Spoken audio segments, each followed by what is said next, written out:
TMC MLA ఇంట్లో దొరికిన బంగారు మంచం, అలాగే బంగారు సోఫా. ఇప్పుడు దొంగల ఇళ్లలో దొంగ సొమ్ము దొరుకుతుంది అంటారు కానీ ఒక ఎమ్మెల్యే ఇంట్లో ఏకంగా ఒక లగ్జరీ బంగారు సామ్రాజ్యమే బయటపడింది. ఓ మై గాడ్, అసలు ఏంటిది అంటారా? డీటెయిల్స్ చాలా క్లియర్ గా చెప్తాను, వినండి. పశ్చిమ బెంగాల్ కు చెందిన తృణమూల్ కాంగ్రెస్ ఎమ్మెల్యే షమీం అహ్మద్ ఇంట్లో రైడింగ్ చేసిన అధికారులు అక్కడి సీన్లంతా కూడా రికార్డ్ చేసేసి చాలా షాక్ అయిపోయారు. ఎందుకో తెలుసా? ఆ ఇంట్లో కూర్చోవడానికి బంగారు సోఫా, అలాగే పడుకోవడానికి అచ్చమైన బంగారు మంచం ఉందంట. అంతటితో ఆగకుండా ఇల్లు మొత్తం వాళ్ళందరూ కూడా వెతుకుతుంటే ఒక రహస్యమైన అండర్ గ్రౌండ్ బేస్మెంట్ బయటపడిందంట.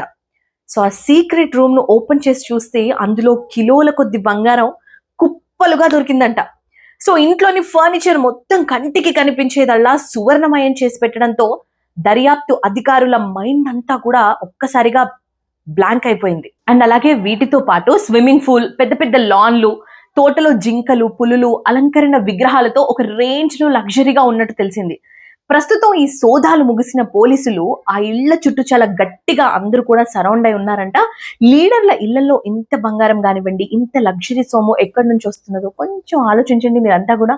పైసల కోసం, బంగారం కోసం ఇలాంటి సీక్రెట్ రూమ్ లో కట్టడం అసలు ఏంటంటారు? ఇందులో ఏం మ్యాజిక్ ఉందంటారు? అసలు ఎందుకు ఇలా కట్టుకుంటారు సీక్రెట్ రూమ్లు? అసలు ఎంత బంగారం, ఇంత డబ్బులు, అసలు వాళ్ళు ఏం చేసుకుంటారు? కామెంట్స్ లో చెప్పండి.